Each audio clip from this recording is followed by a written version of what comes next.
guys, welcome to my vlog. I just want to share and also magtatanong din.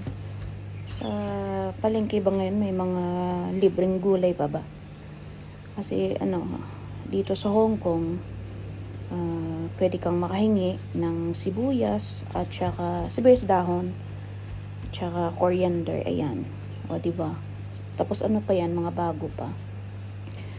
It's just for free, but of course you have to purchase some different vegetables para makakuha ka ng libreng sibuyas dahon, and then the coriander. So today I bought around 5 types of vegetables. So kada vegetables na nabibili ko, nangingi ako ng sibuyas dahon, and then of course the coriander. Ayan diba? Ang dami. Sa Pilipinas kaya mga magkano na kayang presyo niyan. Dito sa Hong Kong nakakapagbigay pa sila ng mga libreng gulay. Yan.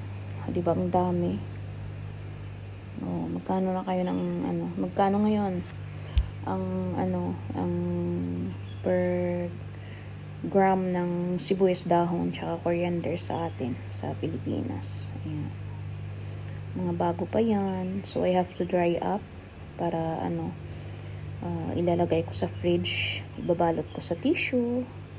Yan, di ba ang dami? Yan. Mga healthy pa yan. Good for 1 week na yan na supply.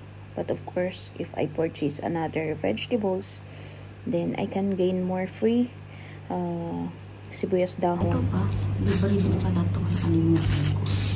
Pag nahingi ka sa kanila another free, the sili. Konting sili, meron. Nagbibigay sila. Minsan, 5, 6. This time, nangingi lang ako ng 3. Lalagay ko sa sausawan. So, ginawa kong sausawan. Yan.